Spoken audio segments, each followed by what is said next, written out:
Welcome to the Infinite Spark of Being podcast. My name is Keith Welsh, and on this episode, we're going to be talking about manifesting. But before we get into that, go to theinfinitesparkofbeing.com and click that About button, because that is all you want to know about me and what I have to offer you. If you're interested in booking one-on-one time or having me come and speak at your yoga school or some other group, I am absolutely available to do that, and you can reach out through email. If you direct message me, do it through Instagram. I'm just the most active there, and not so much on TikTok and Facebook and those things, though there are Infinite Spark of Being accounts. The Patreon donate button on the website, if you just want to donate money just because you like what I'm doing, you can do that through PayPal or Venmo. But there's also the Patreon, $1 a month, $5 a month, or the $10 a month tier, which gives you access to the first Wednesday of every month online gathering where I teach and talk and we discuss. Last week was pranayama and spinal breathing. This month, on November 1st, we will be doing mantra recitation, mind training, and manifestation, how that all kind of wraps in together. But that $10 a month gets you there. If you just want to attend that and just see what it's like, see what it's about, that's $20 one time. Do it through PayPal or Venmo. Just be sure you get me the correct email address so that I can get you a link to that. Also, you can buy the books through there. The third book, I am not necessarily redoing it, but I'm on fire right now. And I first sat down just to edit it, but now I'm like, no, I gotta fix this, I gotta change this. I got one more thing to add here. So I won't want to say it's starting over. It's the big portion of it's already done, but the essays, I think, are, I just feel very creative and productive lately. So that's there. T-shirts, tank tops, hoodies there as well. And I know I say this every week, but working on a new store. Tonight I'll probably really hammer out some new stuff. But, okay, so manifestation. First thing I want you to understand. When I talk about these things, I am not demystifying them. When I say something like the mind instead of the subtle body, and I revert back to discussing neurology and things like that, neural pathways, it's not to demystify or materialize the spiritual path. What I'm doing is I'm showing you how that is intertwined into the physical, that the physical reality is the result of the mind. And the mind is a very sacred and spiritual thing. That's the thing that people forget. The mind is the subtle body. All of our psychological thises and that's are the subtle body. And that is what transmigrates with soul. The soul, your identity, the self, the real you, brings this with it. So it is important, right? I don't want you to forget that. So to manifest means to put on display or to show or to make apparent either visually or mentally. Things can manifest to you visually, like you didn't see that before. Oh, I see that now. The path is manifest. You're in the woods. Oh, the trail is manifesting. That's really kind of a dramatic way to say it. But something becomes apparent to you mentally. Like, oh, I never thought of it that way. There is a route through a way of thinking that is manifesting in the mind. Again, very sacred, very spiritual thing. But the word manifestation gets brought up a lot with the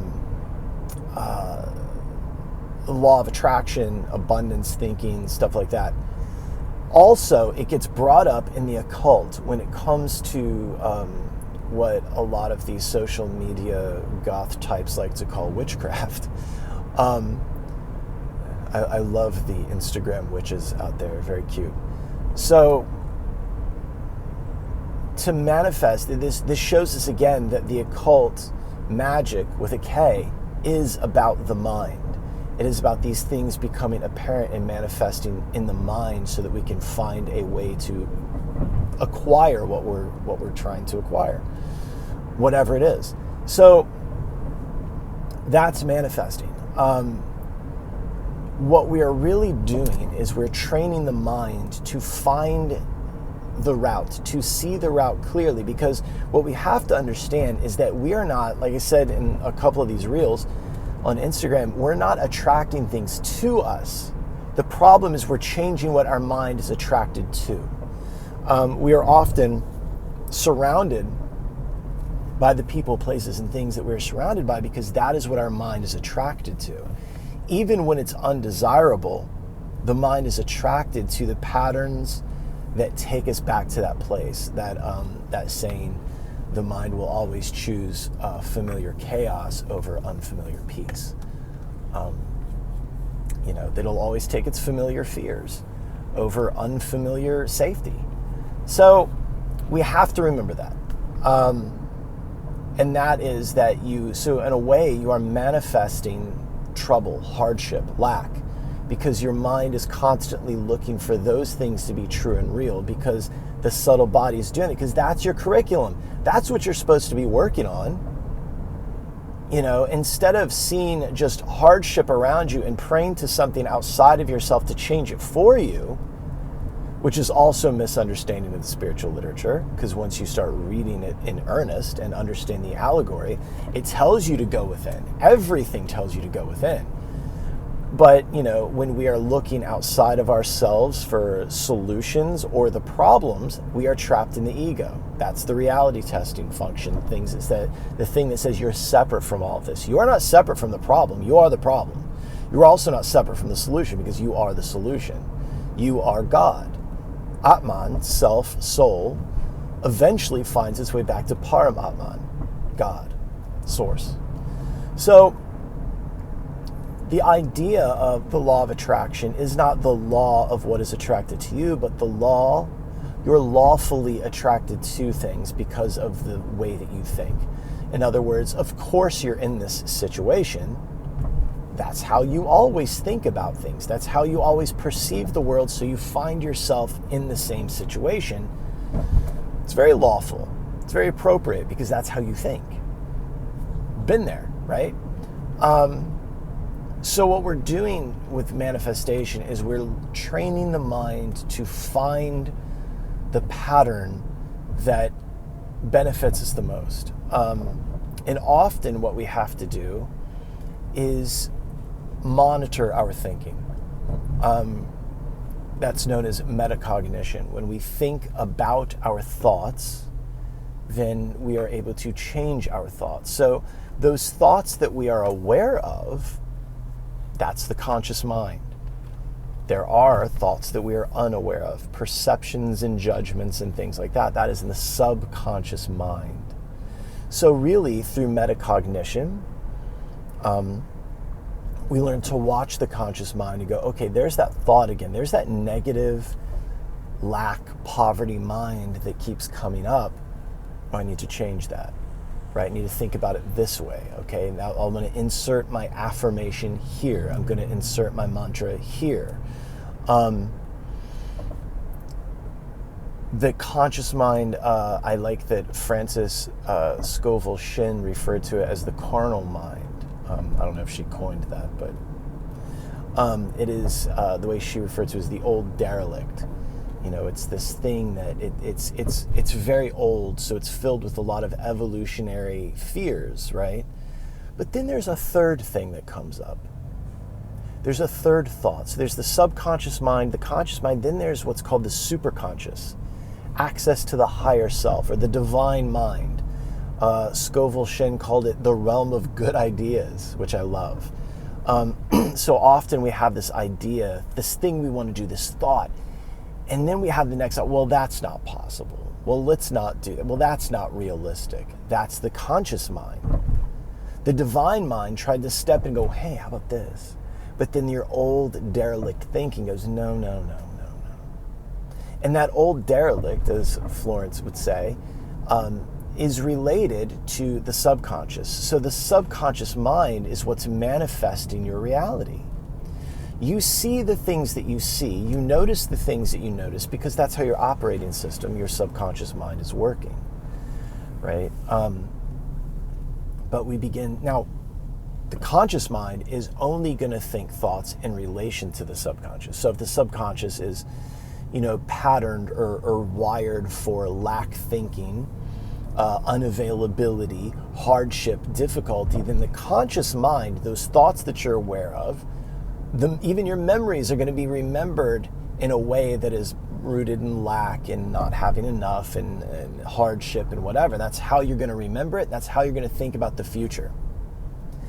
The real kick in the nuts is that your conscious mind is going to be the way you change the subconscious. So not only is the conscious mind the thoughts that we are aware of based on or rooted in the subconscious, but the conscious mind is the key to changing the subconscious. And we can do that once we start seeing that divine mind come out, like, well, those are good ideas, I could do this. But then you start to notice through metacognition, thinking about the things, like, man, then I notice I have this horrible thought that comes up after it. Like, oh, you can't do that. You're not smart enough for that. You don't know what that is. You're not educated on that, so you can't talk about that. You can't write about that. You can't do this. You could never get that job. You could never find this person. Why would that person want to be with you?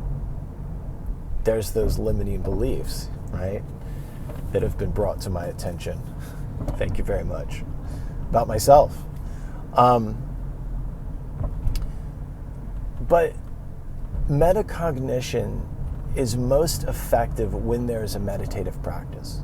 There has to be a way, and this is why within the East, the West, whether it was sadhus in India or magical orders in England, right?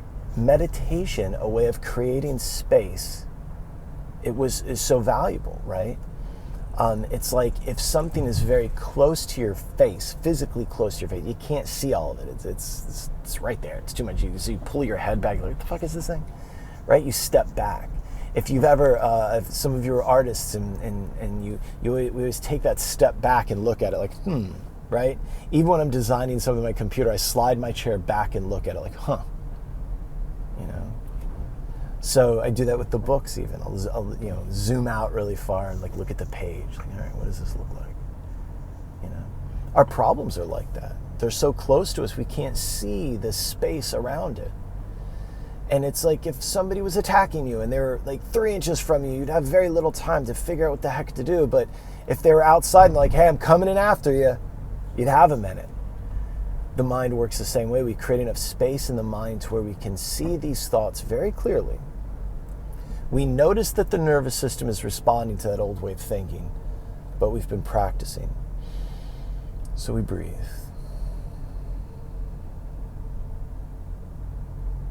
And we replace that thought, that I can't thought, or that I don't know how to thought. I can't remember what TV show, some sitcom or something. There's somebody who goes, not knowing what I was talking about never prevented me from being an expert. I love that. Boy, I've done a lot with that philosophy. But it's, see, I shouldn't say that. That's so self-deprecating and stupid. I'm sorry, didn't mean that. So creating space through the meditative practice allows metacognition to really be something that we can use. Because so many people aren't incorporating. They believe that their thoughts are real. They believe that they are the mind. I saw a great Ramana Maharshi quote today that said something about suffering will continue for people that believe that they are the mind. That thoughts being the result of a neural process, neurons fire, you experience that thought as a result of that firing, but you're not picking and choosing the firing. Eventually I believe that you do, but it's a process, you can't just decide. A lot of people know that what they're thinking is unskillful, but their body is so tight about it, they just got to do something about it because it feels so bad. There's no space. They don't realize yet that feeling goes away, so there's nothing to do about it. You can always relax. The feeling's there, the thoughts are there, right? But you're going to end up at the same impasse, the same fork in the road, the same difficult moment over and over again. It will manifest for you repeatedly. Hardship, difficulty, lack, Unavailability will manifest for you repeatedly because you keep acting as if those thoughts and situations are valid and real. I did a reel a while back about validating, being validated. I didn't want you to validate my thinking. For the love of God, do not validate me. I'm a crazy person. Please don't validate my crazy thoughts.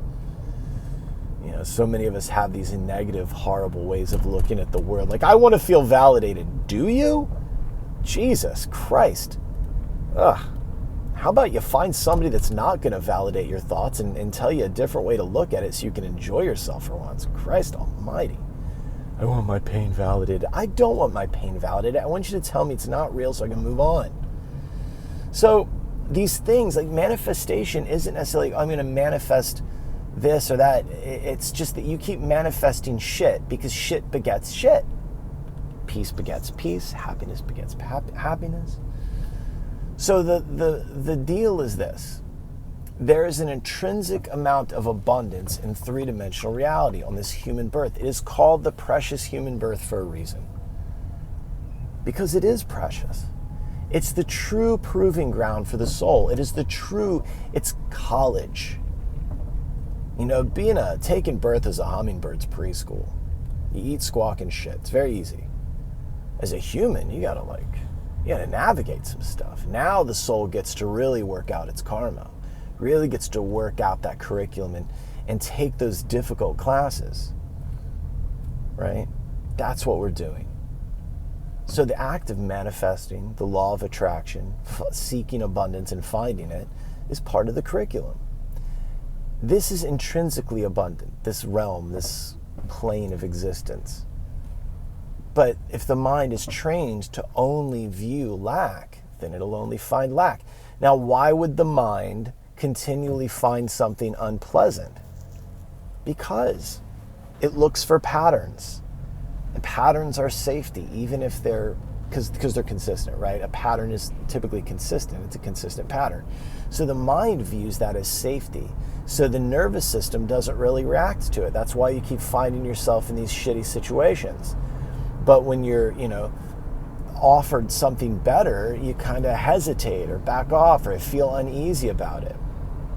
Sometimes it's a person, a job, something you really want. You know you should want it, but you just feel so tight about it and you just can't lean in. You can't. Something about it's just making you uncomfortable. So you think that's your gut or your intuition, which I love. Love that. Your intuition, your gut. Don't think with your gut. Think with your mind. That's what it's for. How many times did you, for myself, I'll speak for myself, that there's times where I was given a person, right, and retreated because this person I felt uneasy about it. Well, that uneasy feeling was due to my own limiting beliefs about myself. And it took a couple months for me to come back around. And then here we are, very happy later. But I had to disregard my old thinking. I had to disregard the tightness in my body. I had to disregard my nervousness. Like, okay, well, let's just lean in. She's here for a reason. Turns out learning to ignore that gut feeling, and to disregard my own shitty thinking was the best thing I could have done. And I can tell you there's hundreds of times in my life where I've done that professionally and personally. It was harder to do it when romance and love are concerned because that's where you think you're really going to get hurt. So even doing it there, I realized that a lot of my tightness was due to my own limiting beliefs about myself, that I wasn't good enough for this or good enough for that. That I wasn't capable of providing this or capable of providing that when I absolutely can. So manifestation means to show or reveal. Right now, the things that are apparent to your mind might not be great. Maybe in some aspects of your life they are great, but other ones are lacking. It's a process. We got to work through it. So we want our mind to begin manifesting beauty and ease and love. It takes a little bit of time because in some areas you might find that easy to do. In other areas it's very difficult. And that law of attraction is the law of what you are attracted to. So stop feeding the ego with separateness, that your problems are separate from you and that success and the salvation from those problems is separate from you. No, it's you. You're it. I am that I am. You am all of it, right? I'm glad that I have this platform to talk to you and that so many of you are enjoying this and so many of you are getting something out of this. It means a lot to me when you reach out and tell me that. Again, go to the website, theinfinitesparkofbeing.com, click on the About button, see what I have to offer you, and email me. We can schedule some time. You can come and speak, do one-on-one, either through Google Meet or just on the phone. Dealer's choice. Patreon, $10 a month, first Wednesday of every month, online meeting, 8 p.m. Eastern through Google Meet. We've been having a lot of fun. Looking forward to more of it. All right, I love you. Bye-bye.